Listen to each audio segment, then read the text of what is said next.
When you think of metal detecting, you probably picture people on the beaches looking for loose change. That isn't an entirely accurate visual, though. Metal detectors are used for security screening, prevention of food contaminations, and even in the fields of civil engineering and archaeology. The history of metal detecting goes back as far as 1881. Alexander Graham Bell created the first metal detector that was used on then-President James Garfield. They were trying to locate the bullet lodged in his chest by a would-be assassin. Since then, metal detectors have been further developed and refined. Metal detecting has become a popular hobby. There are clubs around the United States, the UK, and Canada. While some prospectors are looking for precious metals like gold and silver, and yes, that does include the aforementioned beachcombers, others are in it more for the historical artifacts that may lie beneath. And it's just one of my passions in life now that I search out history and artifacts here in New England. It's fun. I like the outdoors. It's exciting, and the best part is you never know what you're going to find. Noel Evers and Ron Marino are retired law enforcement officers who take their skills learned over the years in their profession to help them with their favorite pastime. Ron recently retired from a long career with the Milford Police Department as deputy chief. And although Noel retired from the Massachusetts State Police some years ago, he is still an active law enforcement officer here in the Metro West area. Many years ago, in my younger years, probably back in the late 60s, early 70s, I just saw a program on treasure hunting with Mel Fisher and the Atocha and the Spanish galleons, and I sort of caught the fever. This is something I just wanted to try, and I got my first detector for Christmas about 10 years ago. And it's been a passion ever since. Besides taking every chance they get to make fun of each other, Glasses are straight, right? Yeah, your head's crooked. Okay. these two friends love to go out metal detecting. And when free time allows, these treasure hunters do their research and head out to find the next big thing. Sometimes their search areas turn up nothing at all. Whether they make the big find or not, it's always a long day. I've spent the entire day in one area, crisscrossing and coming back the next day. And then going back to it in a different season. I mean, sometimes the frost in Massachusetts brings up things and turns things over that didn't give a signal like last year. So you can go back again and it's a whole different ballgame. There's days where you could go 8-9 hours and come up with a lot of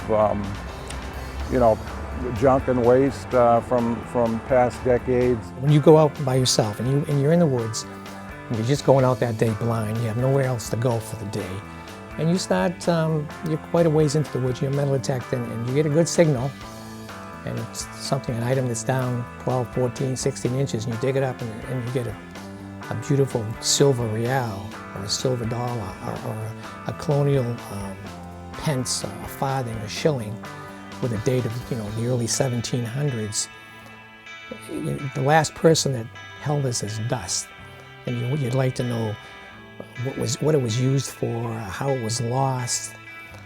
Knowing that it came over in one of those little wooden boats, in the 1700s, and for you to be the first person to pick it up, it's exciting. Oh yeah, you find the gold. You'll find a nice antique coin, an old coin, maybe pre-Civil War or maybe during the Civil War, and those are the great times. Both Noel and Ron have had many of those great times, each having found some pretty interesting pieces. Ron's done a lot of metal detecting in Massachusetts. He's found many items that date back to the 1700s and the 1800s. He's found plenty of colonial belt buckles, musket balls, and even buttons from colonial coats. These two cases, they're made up of artifacts that were found in a field in Medfield, and most of these, I think all of these items, were from the Revolutionary War period. Sometimes metal detectors can rewrite history books where you have your scholars and your historians saying, well, the Revolutionary troops didn't go to this field, they didn't go there because they didn't have a map. And the metal detector goes out there and finds all these things. For example, this field right here, there was no history of any Revolutionary troops being in this field. But when you find equipment, and musket balls and buttons from uniforms and British coins and British silverware and British locks and British spurs. I'm pretty sure the British were in that field, camped out somewhere.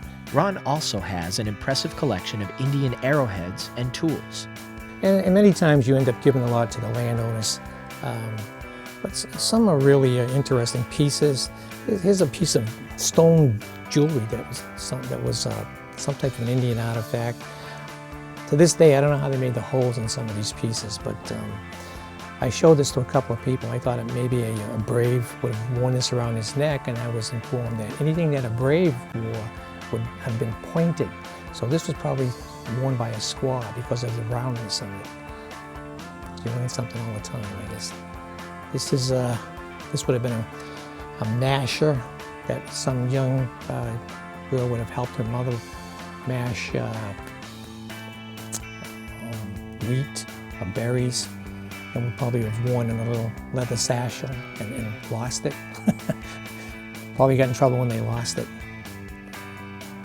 One of Ron's best finds was in Uxbridge at an old stagecoach site, a Spanish silver coin from 1815, which garnered him some attention from the Western and Eastern Treasure magazine. Noel's collection has more Marlborough connections. He's made great finds at the Old Fay estate, where the Waterwind Knowles condominiums are now located. They built a farmhouse here and a workshop and a blacksmith shop, and it turned out to be a good-sized estate through the generations. In the 1980s, the land was developed. Noel asked for and received permission to search out the site with a metal detector. The developer told Noel that whatever he finds, he could keep. Noel found a lot. This is actually the first piece when I was detecting back in the early 80s. This is the first piece that significant piece that the metal detector picked up. And it appears to be a plaque made out of some kind of metal. I don't think, it might be a combination of bronze and pewter or something of that nature, but it survived all these years, and I'm willing to bet it goes back to the mid-1800s and maybe early 1800s.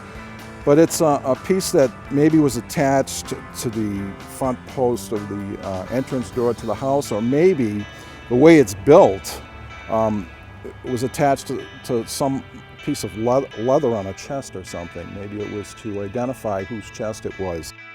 Another artifact we found quite a ways down, I'd say about 1.5 feet. This is a combination, it appears to be a combination pepper and salt shaker, and it actually still works. You can turn the pepper shaker part off, and that in effect opens up the salt shaker. And if you take it apart, you'll see what I mean. They're pretty ingenious in the way they built things back then. But this here is where you'd fill it with salt, and this part here you would fill with pepper, and voila, you have a combination salt and pepper shaker. Probably dating, I'm willing to bet early 1800s as well. Just a nice piece that survived being in the ground all these years. Noel also did some detecting around the old site of the Williams Tavern, once a landmark in the city until it was torn down in 1942. George Washington slept and ate here. Before the current structure that stands here went up, Noel received permission to use his metal detector on the site.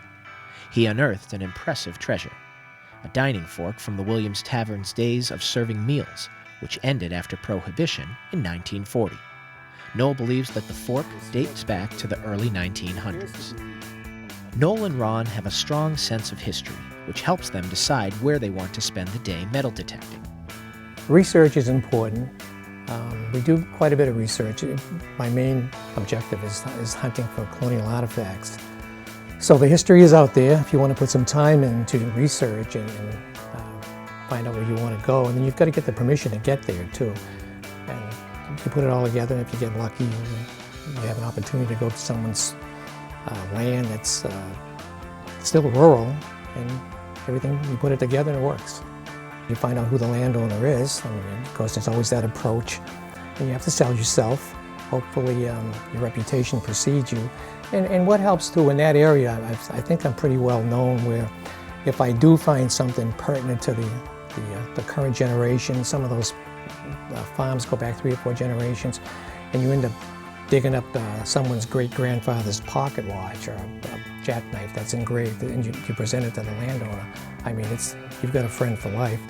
So that helps you getting into the next farm area, the next place. This treasure hunting team has seen and searched a lot of historic locations. Today, their location was chosen by Noel.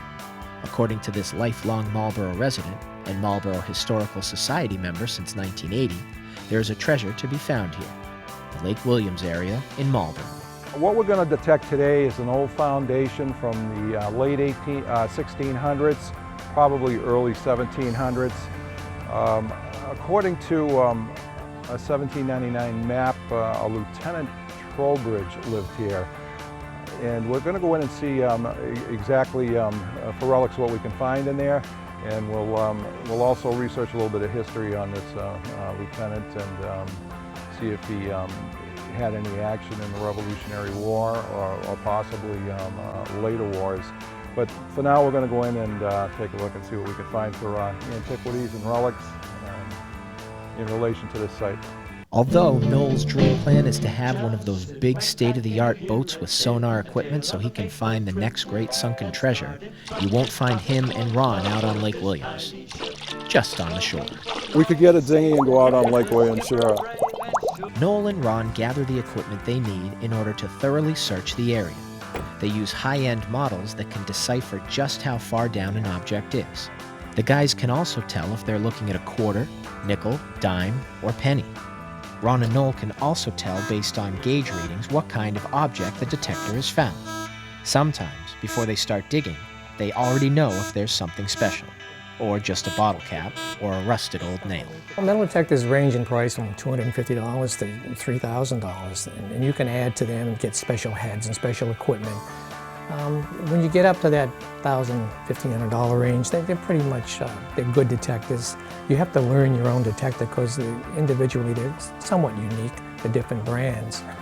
But you get used to one, and you work with it and work with it, and before you know it, you'll know what things sound like, or how deep they are, what they usually are. And, it takes some time to get used to them.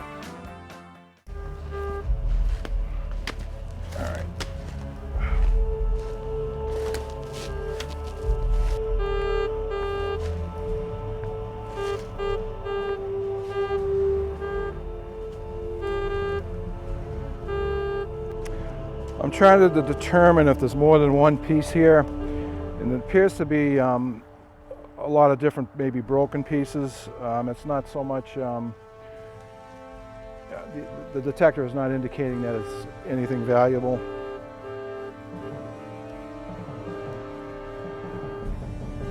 Now I'm checking for depth, and this is about 5 inches down.